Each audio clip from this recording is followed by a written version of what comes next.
Welcome to the First Unitarian Church of Orlando. I'm Linnea Nelson, the worship associate for today. And with me in today's service is our guest worship leader, Reverend Fred Small. Our director of Lifespan, yay! Your reputation precedes you. And Judith Stein-Farrall, who is our director of Lifespan Religious Exploration, Aubrey Connelly-Candelario, who is our director of music, and Reverend Margalie Belazier will return to the pulpit next week. Board member Debbie Reinhardt is also with us today, and the McIntyre family will be lighting the chalice. Reverend Fred Small serves as Minister for Climate Justice at Arlington Street Church in Boston. Reverend Fred is a Unitarian Universalist pastor, singer-songwriter, and climate justice activist. We welcome you back to the First Unitarian Church of Orlando.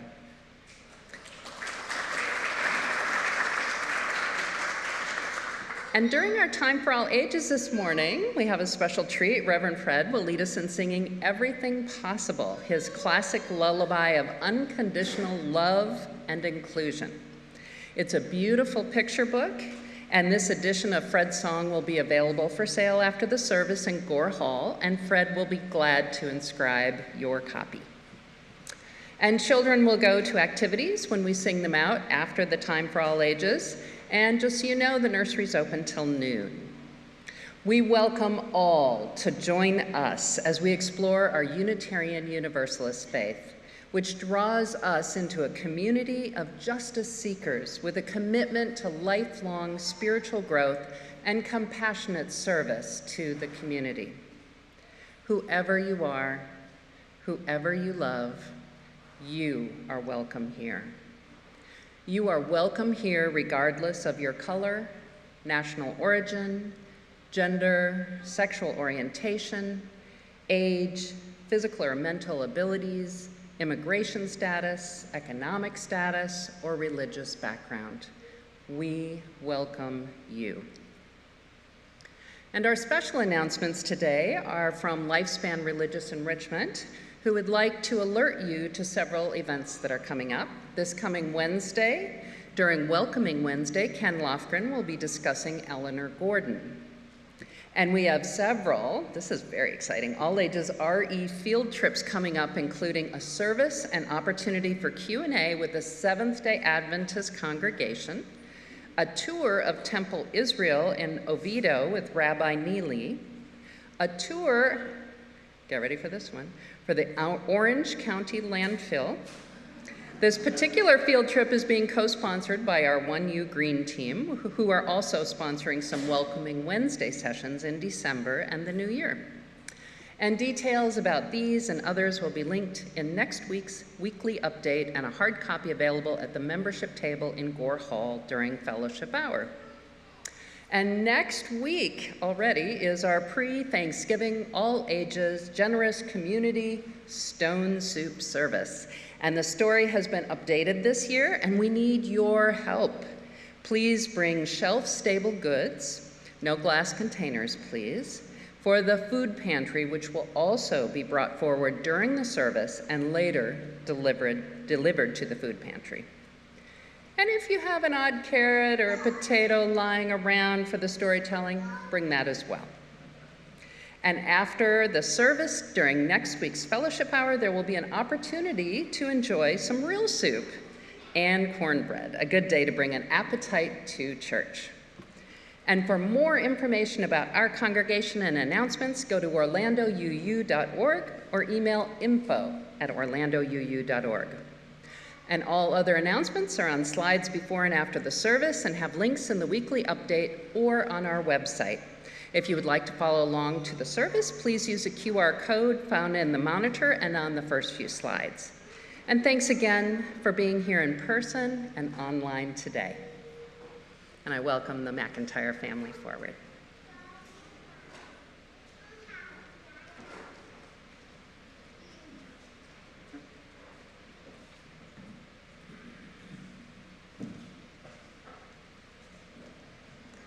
Please say the words with me as we light the chalice. In the light of truth and in the warmth of love, we gather to seek, to sustain, and to share.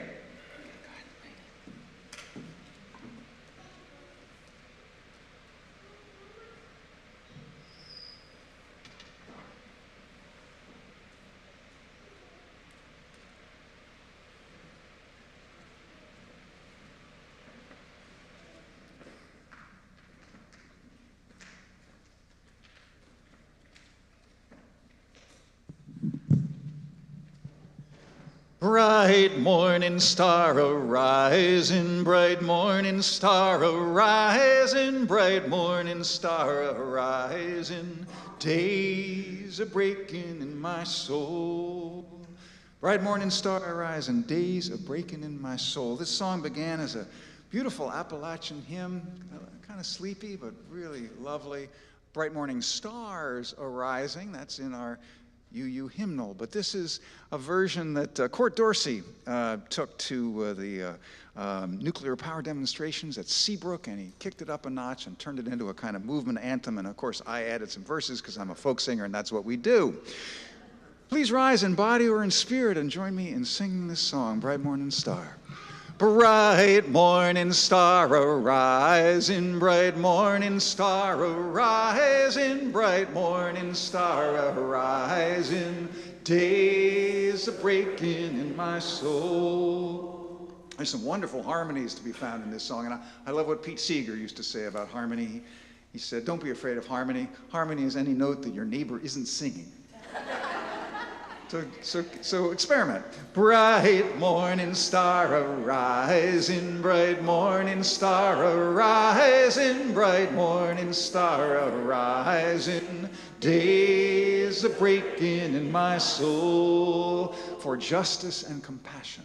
For justice and compassion, for justice and compassion, for justice and compassion, days are breaking in my soul. For peace in every nation, for peace in every nation, for peace in every nation, for peace in every nation, days are breaking in my soul. For the healing of creation, for the healing of creation, for the healing of creation, for the healing of creation, Days are breaking in my soul for the future of our children. For the future of our children, for the future of our children, for the future of our children. Days are breaking in my soul. Last time, bright morning star. Bright morning star arising, bright morning star arising, bright morning star arising. Days are breaking in my soul. Beautiful singing.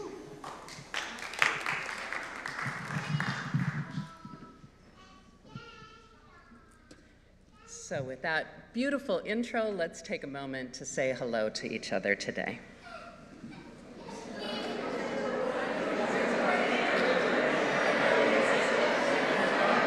Did I do that in the first?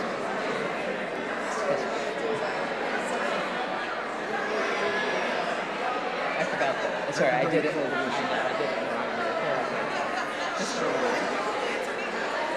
Oh, sorry.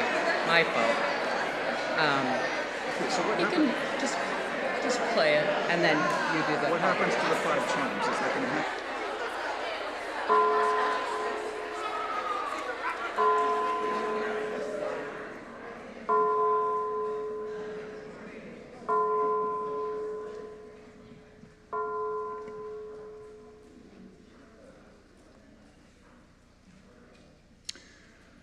Light within all light, soul behind all souls, at the break of dawn, at the coming of day. We wait and watch. Your light within the morning light, your soul within the human soul, your presence beckoning to us from the heart of life. In the dawning of this day, let us know fresh shinings in our soul, in the growing colors of new beginning all around us. Let us know the first lights of our heart. Great star of morning, inner flame of the universe, let us be a color in the new dawning.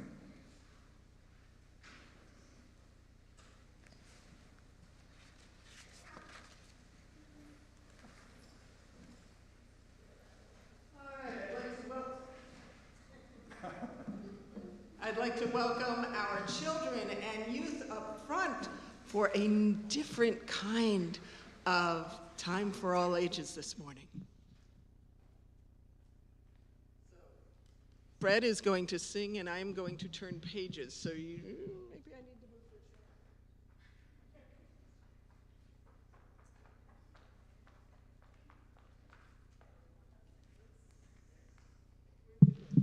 this. Stand.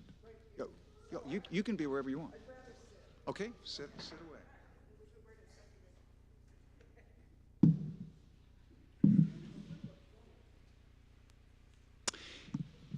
Sometimes the time for all ages is a book.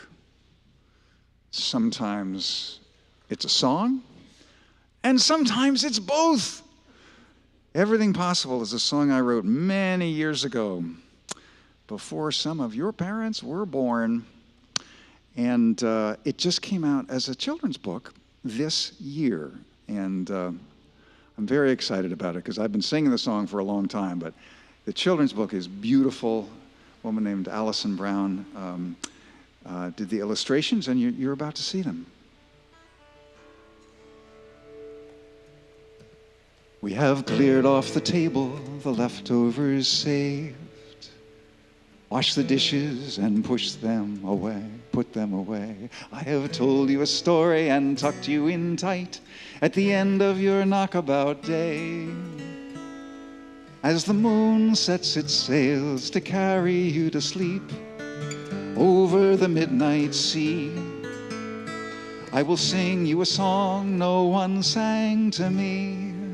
May it keep you good company. You can be anybody you want to be. You can love whomever you will. You can travel any country where your heart leads, and know I will love you still. You can live by yourself, you can gather friends around, you can choose one special one, and the only measure of your words and your deeds will be the love you leave behind when you're done. I mentioned Pete Seeger before, and one of the things I learned from Pete is that it's much more important what y'all are doing than what I'm doing. In other words, the point of music is to build community. So I'm going to invite you to sing on this song as well. You can be anybody you want to be. You can love whomever you will, and I invite the little ones and the big ones both to sing. You can travel any country where your heart leads, and know I will love you still. You can live by yourself, you can gather friends around, you can choose one special one, and the only measure of your words and your deeds will be the love you leave behind when you're done. Now that's a lot of words, but you got them all projected up on the screen. And I will also give you a cue when they come around. Give it a try. You can be anybody. You can be anybody you want to be. You can love. You can love whomever you will. You can travel any country. You can travel any country where your heart leads, and know I will love you still. You can live by yourself. You can live by yourself, you can gather friends around, you can choose one special one, and the only measure of your words and your deeds will be the love you leave behind when you're done. Some children grow up strong and bold, while some are quiet and kind. Some race on ahead, some take it slow, some go in their own way and time. Some women love women, some men love men, some leave every label behind.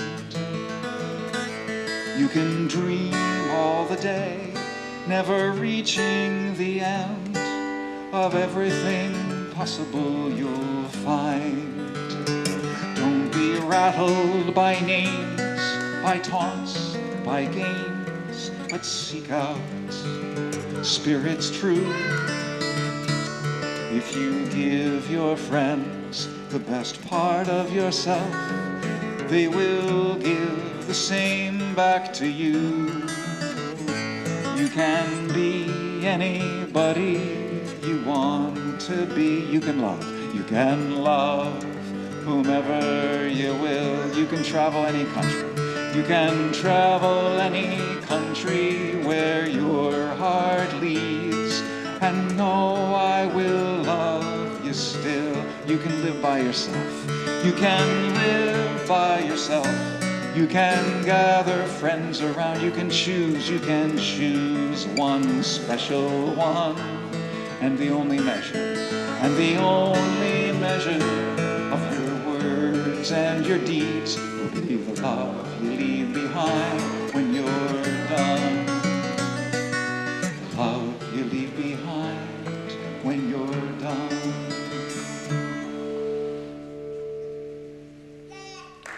Thank you. Thanks for singing with me.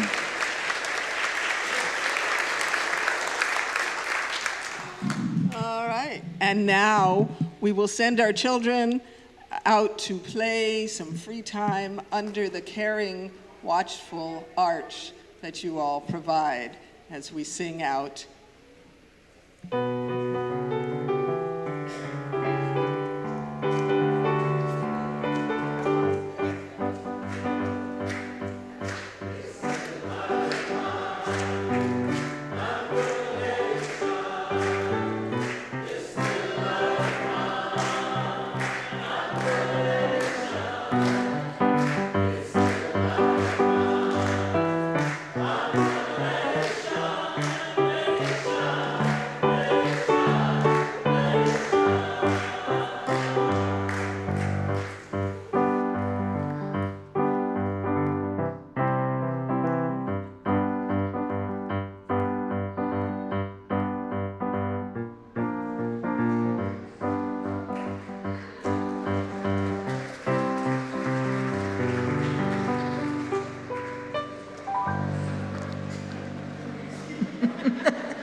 Good morning.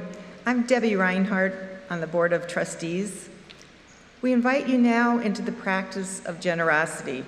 It is one of our spiritual values which sustains the life and ministries of the church community. Let us be grateful for the opportunity to give, for it is a privilege to be able to do so.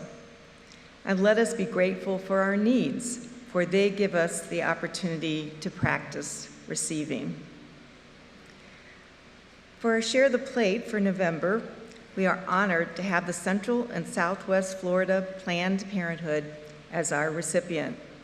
Planned Parenthood is a 501 nonprofit organization that provides reproductive and sexual health care and sexual education in the United States and globally. If you donate to them, either by check or through their website, please let the 1U office know, as our very own 1U Alliance is matching donations up to $1,000. The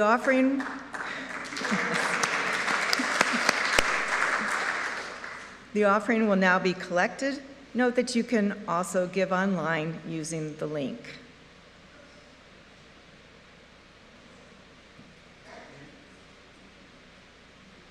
In honor of Veterans Day, it was a little hard to find a hymn that might fit our UU values, but I found a pretty good one. This is America the Beautiful, and research is telling us now that the words were written by Catherine Lee Bates, who was the first female professor at Harvard, and she and her longtime companion wrote these words in 1893 on a trip to Pike Peak.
Let us joyfully receive what is offered here today in the spirit of gratitude and fellowship.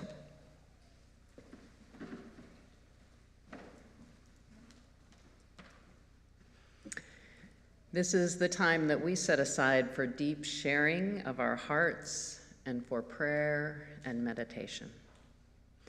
If you have a sorrow that you need witnessed or help with, or have a joy that you wish to share, Please contribute to our collective sharing of joys and sorrows to be read each Sunday during worship.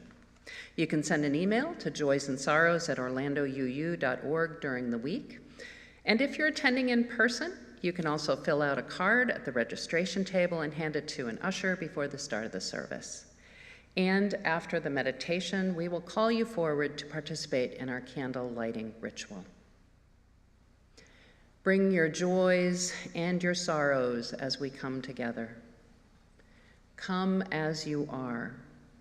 Your whole self is welcome in this sacred space we are creating together. So first, our flowers today were provided by Colleen Weiderhold. Thank you. And the McIntyre family is happy to share that Tina's brother's family just added Anthony James to the family yesterday, and we welcome him with love. And Susan Alexanders asks you to please pray for her daughter, Ricky, who departed this world October 22nd, 2023. And for all the joys and sorrows of this community and the world at large. And for those held close to our hearts, let's pray, let's celebrate, and send each other healing energy.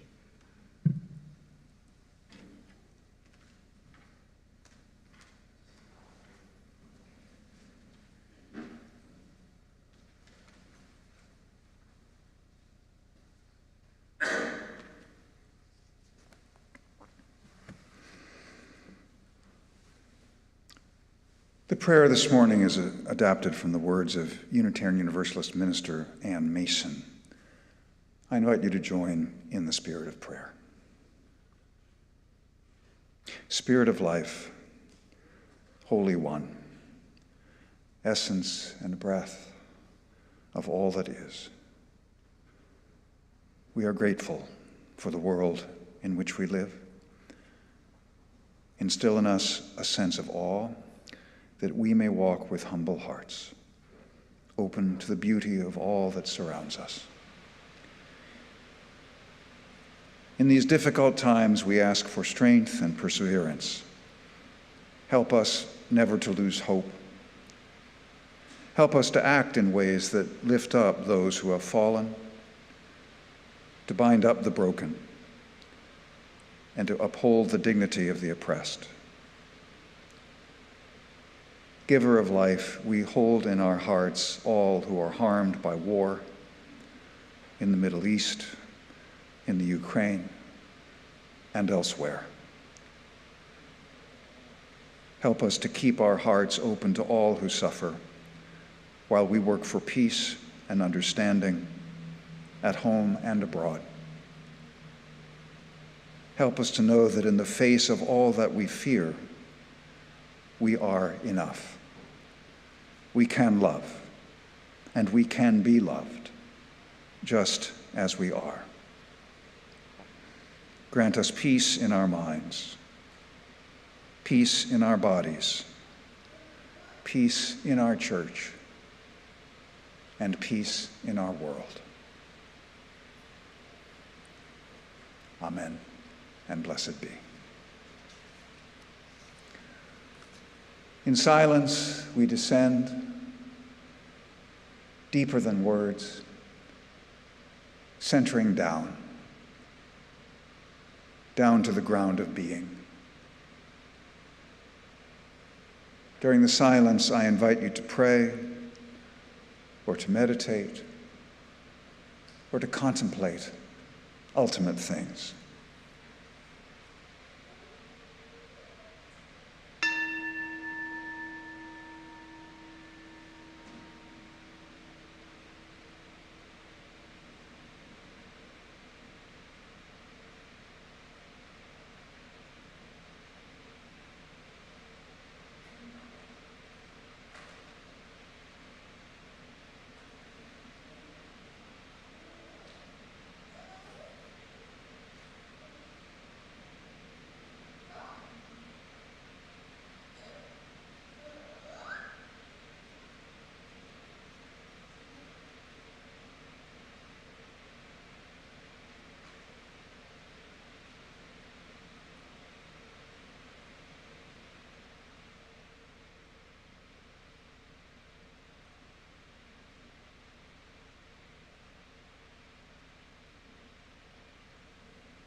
I invite you to come forward and light a candle of remembrance, loving kindness, or hope.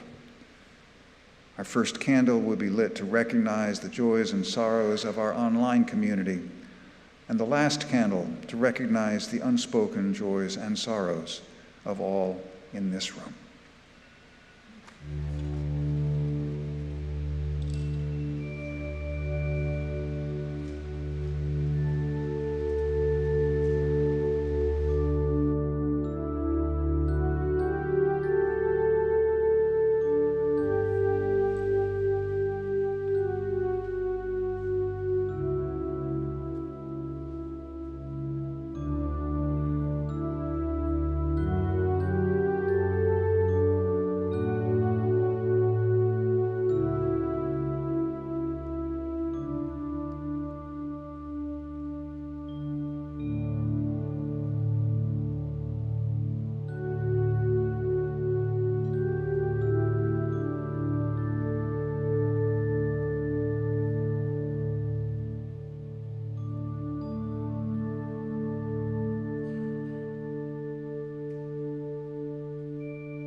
Ain't you got a right?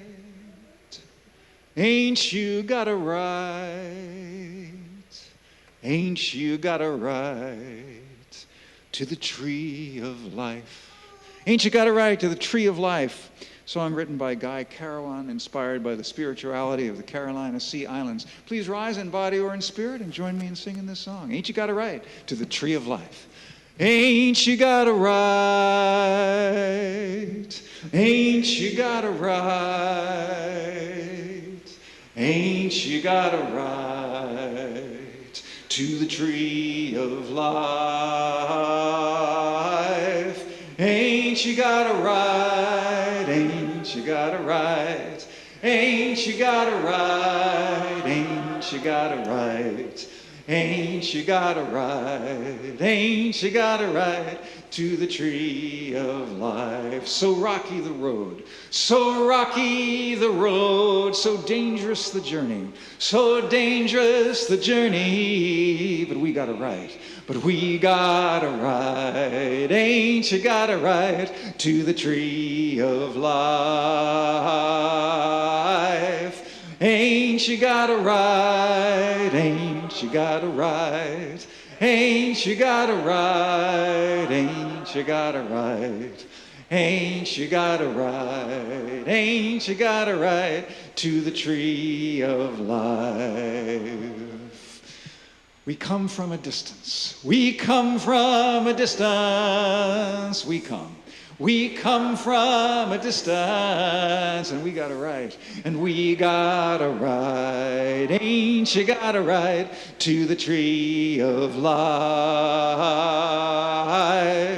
Ain't you got a right? Ain't you got a right? Ain't you got a right? Ain't you got a right? Ain't you got a right? Ain't you got a right to the tree of life? Our lives will be sweeter. Our lives will be sweeter. Our lives will be sweeter, 'cause we got a right. Ain't you got a right to the tree of life? Ain't you got a right? Ain't you got a right?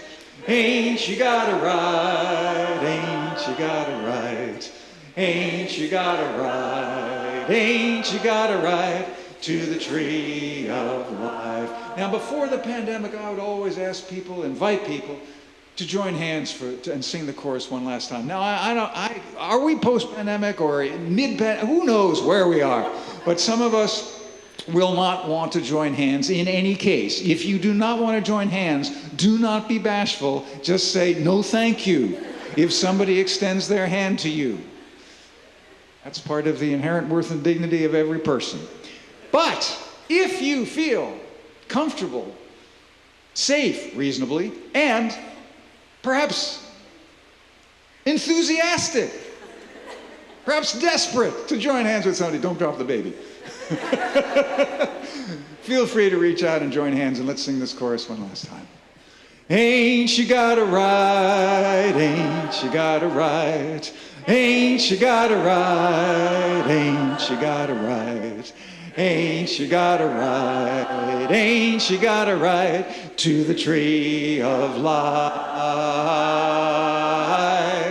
Ain't you got a right? Ain't you got a right? Ain't you got a right? Ain't you got a right?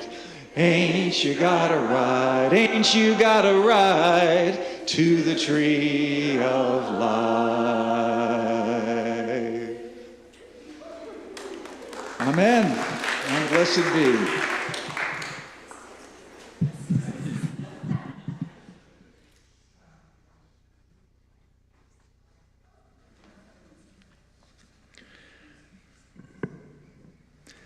I knew a man once who tried to save a tree.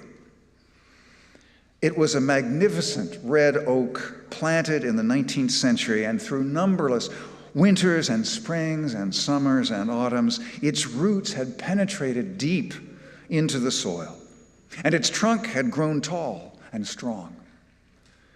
Generations of families and friends and lovers had gathered gratefully in the shade of its broad canopy. And the man loved the tree, and he held it sacred. But the tree grew close to a building, and one day the owners of the building decided the building needed to be improved and expanded. The tree would have to be cut down, they said. And so the man who loved the tree wrote letters and social media posts to try and change their minds. He organized others and enrolled political leaders in his cause. "Save the tree!" they cried. The owners were unmoved. It's true, they said, the tree is old and beautiful, but it's actually not in very good health. It's going to die soon anyway. Besides, they said, we have no choice. We've examined every alternative, and none is practical within our budget. The tree must go. Outraged, the man assailed their motives and their integrity. His letters and posts grew more acerbic and sarcastic, and at last his belligerence and ill temper drove away even people who also cared about the tree and might have helped to save it. And so the tree was cut down. And all who saw its severed limbs couldn't help noticing how healthy they looked.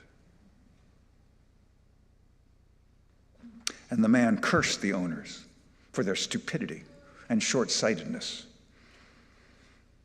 This good man who loved trees so profoundly and so passionately had not learned from them.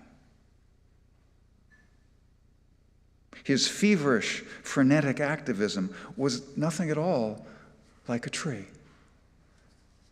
He championed the sacredness of trees while neglecting the sacredness of human beings, including his own. He knew the worth of trees, but not the peace of trees. Don't we all make the same mistake, at least some of the time? More than half a century ago, the Trappist monk and peace activist Thomas Merton warned, "There is a pervasive form of contemporary violence to which the idealist most easily succumbs: activism and overwork. The rush and pressure of modern life are a form, perhaps the most common form of its innate violence. To allow oneself to be carried away by a multitude of conflicting concerns, to surrender to too many demands, to commit oneself to too many projects, to want to help everyone in everything, is to succumb to violence. The frenzy of our activism," Merton said, "neutralizes our work for peace. It destroys our own inner capacity for peace. It destroys the fruitfulness of our own work because it kills the root of inner wisdom, which makes work fruitful." The frenzy of our activism destroys our inner capacity for peace and the fruitfulness of our work. Actually, Thomas Merton was lucky. He died before Twitter. Twitter, now technically X, of course. Twitter, that twilight zone of snark, contempt, occasional inspiration, and permanent outrage, where I, for one, have wasted far too much of my time. It's easy to be punitive and make others disposable, cautioned Tom DeWolf and Jody Geddes in The Little Book of Racial Healing. The difficult task, they say, the difficult task is in telling the truth in ways that seek healing and transformation. We are beset today by a host of daunting challenges, all of them urgent and interconnected. many seemingly intractable, from patriarchy to white supremacy, from public corruption to secret abuse, from anti-Semitism to Islamophobia to transphobia, from gun violence to armed insurrection, from mass incarceration to mass extinction. It is natural for us to feel grief, anger, fear, and despair. I'm a climate justice activist. Despair is my constant companion. By now, it's almost an old friend. It seems every new report from the scientists is even more depressing than the last. As Lily Tomlin once observed, things are going to get worse before they get worse. The realization that it's too late to prevent significant global warming, too late even to prevent vast suffering, has had a surprising effect on me. Instead of making me more anxious and agitated, somehow it has calmed and steadied me. For decades as a climate activist, I felt like I was in a rowboat above a thundering waterfall, rowing frantically to keep from going over the falls. Well, the boat is going over the falls. We are plummeting, tumbling, crashing into the unknown at vertiginous speed, and yet somehow at the same time in slow motion. Terrible things are happening and will happen. Millions, I believe, will suffer and die, with the worst impacts upon those least responsible for the problem, people of color and people living in poverty all around the world. But it is never too late to save the next life, or the next community, or the next species. It is never too late to feed the hungry or welcome the stranger. It is never too late to do the next right thing. I vow to do everything I can to reduce the suffering, to tend to the wounded, and to build a more just world. But since I believe it is too late to head off catastrophe, I am resolved to do these things mindfully, with love and compassion and tenderness and generosity of spirit. Because given the certainty of suffering, the how of what we do is as important as the what, or even the when. As we plunge headlong into the maelstrom, even more important than the question, what am I going to do, is the question, who am I going to be?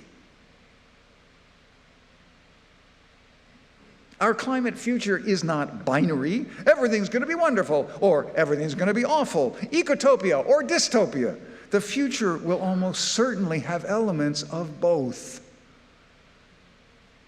And where the balance between them falls will depend upon an infinite number of choices, my choices and your choices and the choices of our children and their children and their children. We don't know what's going to happen. I hope that the human species survives the crisis we have created, but whether or not we do, we know that life on Earth has already survived 5 major extinctions. Life will endure, and intelligent life will continue to evolve with luck and the grace of God, not only smarter, but also wiser, kinder, and more compassionate.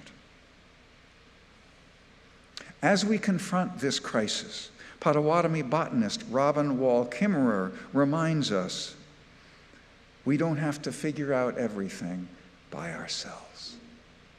There are intelligences other than our own, teachers all around us. If we understood that, imagine how less lonely the world would be. So as we struggle to save our trees, what can we learn from them? One thing we can learn is patience. When we're in mortal danger, patience can be hard to cultivate. Trees can help us. Trees take the long view. They have to. Many live hundreds, even thousands of years. Longevity counsels patience. By patience, explains Buddhist teacher Pema Chodron, we don't mean enduring, grin and bear it. In any situation, instead of reacting suddenly, we could chew it, smell it, look at it, and open ourselves to seeing what is there. The journey of patience, Chodron says, involves relaxing, opening to what's happening, experiencing a sense of wonder. To be patient means to slow down. On an exposed cliffside in the Canadian Great Lakes is a white cedar that's taken 155 years to reach the towering height of 4 inches. That's taking it slow. Even when a tree is under threat, it responds slowly. When a caterpillar begins to chew on an oak leaf, it can take an hour before defensive compounds reach the leaf to repel the pest. The hectic pace of humans takes a toll on our activism, our relationships, and our souls. We can be peaceful in our fervor, insists Charles Eisenstein, and patient in our urgency. In a society hyped up on hyper-individualism, trees remind us of the interdependence of all beings, our 7th principle. Far from the solitaries they appear, sometimes trees are deeply embedded and active in a community of interconnection, which forest ecologists sometimes playfully call the wood wide web. Whether by interlacing root systems, fungal networks, or release of chemical scents, trees warn each other of predators and harmful insects. They can even share nutrients with each other. According to ecologist and Tsimshian native Dr. Teresa Ryan, when a tree in a warming forest dies, it donates its carbon not to its own offspring or even to others of the same species. It donates its carbon to the newest arrivals in the forest, those most likely to survive as temperatures increase. A bequest of generosity akin to altruism. Trees model for us the power of commitment, of choosing to be rooted in one place. When a seed takes root, it makes a lifelong commitment to that very spot. There it must adapt or die. Our commitments need not be absolute, but they call us to strive and to struggle, to honor our relationships, our communities, and our principles. Commitment demands persistence. Trees persist through high winds, torrential rains, heavy snowstorms that bend their branches, and ice storms that break them. If you've ever seen a tree clinging to seemingly naked rock, its root tips stretching to every particle of soil, sucking in the tiniest droplet of moisture, you know what persistence looks like. Trees teach us to live with loss. Every fall, deciduous trees surrender their leaves to the forest floor, enriching the soil not only for themselves, but for all who share their ecosystem. And trees endure the deaths of their companions. From wind, fire, storm, disease, logging, and old age. Trees embody the perfection of imperfection. Admiring an old maple in Connecticut one time, I was struck by its sinuous beauty, and as I looked more deeply, I realized its beauty lay precisely in its irregularity, its imperfection. Had it been perfectly straight, perfectly uniform, perfectly symmetrical, it would have been grotesque. Only human beings make things that way. God knows better. Maybe I too could accept my imperfections as a mark of beauty. We teach what we most need to learn. When I spend time with trees, I sense their humility, kindness, and love. I used to think it was anthropomorphic to ascribe human attributes to non-human beings, but I no longer think so. Actually, I think it's anthropocentric to think so. We are all sentient beings. We know that plants feel pain and distress. Why shouldn't trees, in their own way, feel love? And if you doubt that, I invite you to spend more time with trees, touching their bark, gazing up at their leaves, and just listening. Trees have been among my wisest and most reliable teachers. Howard Thurman grew up in Daytona Beach. He would grow up to become one of the great preachers of the 20th century and a spiritual advisor to Martin Luther King Jr.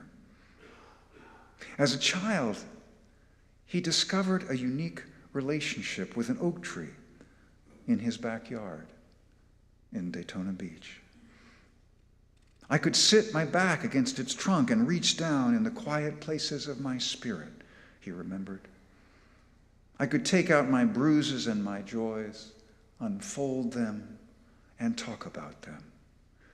I could talk aloud to the oak tree and know that I was understood. It too was part of my reality, like the woods, the night, and the pounding surf, my earliest companions, giving me space. Today we need love more than ever. Climate and racial justice advocate Mary Anais Hagler confesses that love is what keeps her going. I don't mean any simple, sappy kind of love, she declares. I mean living, breathing, heart-beating love, wild love. This love is not a noun, she is an action verb. She can shoot stars into the sky. She can spark a movement. She can sustain a revolution. I love this beautiful, mysterious, complicated planet we get to call home, she says. I love that nighttime symphony on steamy southern nights when the frogs croak and the crickets sing and the owls hunt. I love the delicate feel of honeysuckle petals and the warm, grainy earth and dewy grass on my bare feet.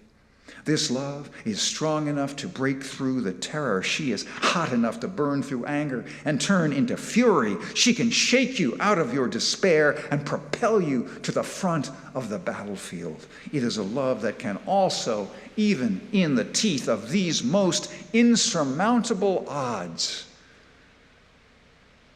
give me hope if I'm brave enough to accept it. Mary Anais Hagler. As for prophecies, they will come to an end. As for tongues, they will cease. As for knowledge, it will come to an end. But love never ends. I let the trees have the last word with the assistance of their friend and interpreter, the late poet, Mary Oliver. Technically, Unitarian Universalists don't have saints, but if we did, Mary Oliver, I think, would be in that pantheon. When I am among the trees, especially the willows and the honey locust. Equally, the beech, the oaks, and the pines. They give off such hints of gladness. I would almost say that they save me, and daily. I am so distant from the hope of myself, in which I have goodness and discernment and never hurry through the world, but walk slowly and bow often.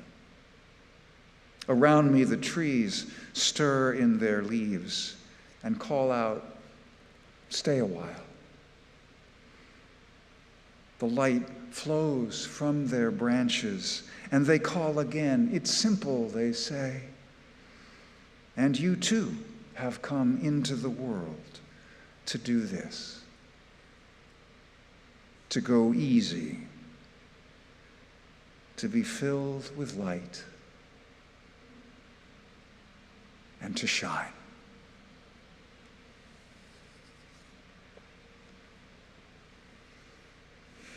Amen, and blessed be.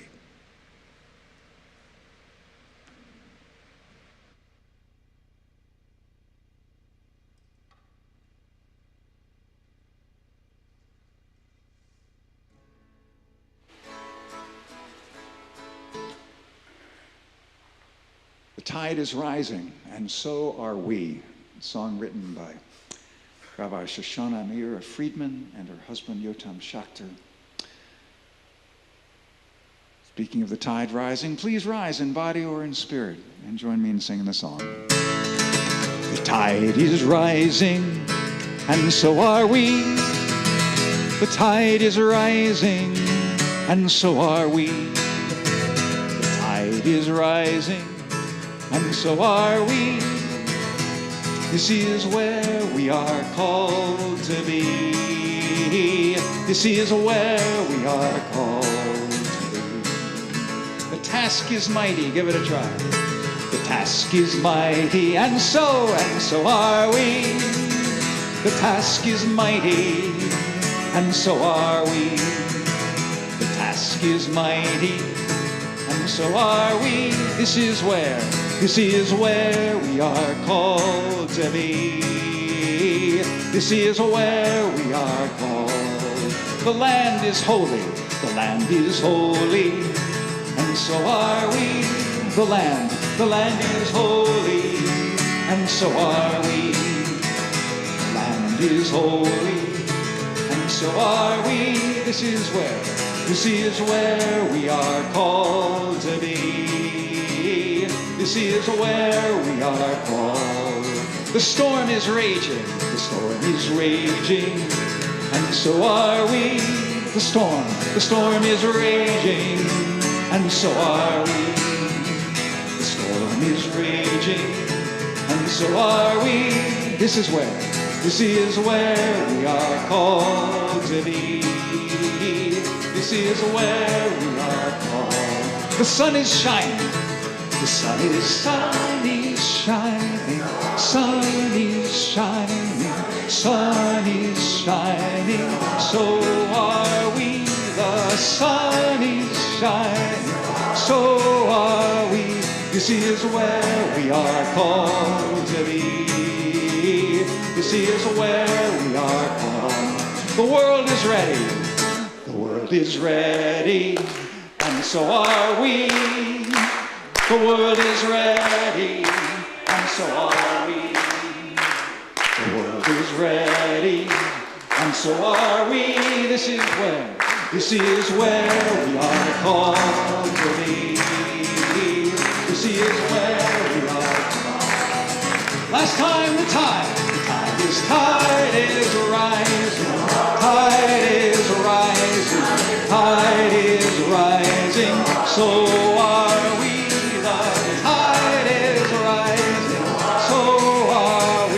This is where we are called to be. This is where we are called to be.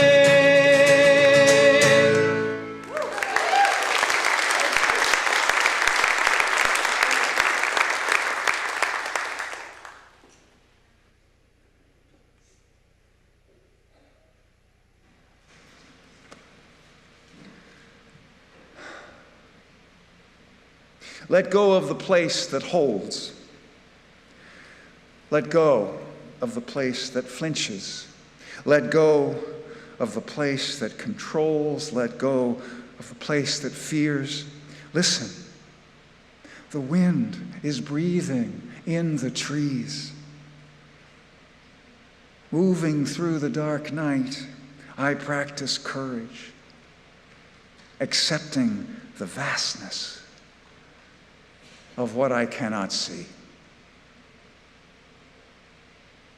Amen, and blessed be.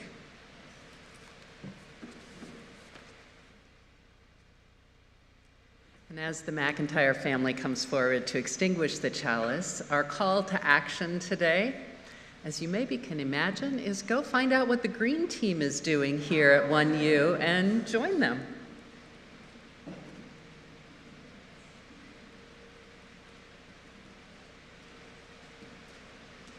Please say the words with me as we extinguish the chalice. We extinguish this flame, but not the light of truth, the warmth of community, or the fire of commitment. These we carry in our hearts until we are together again.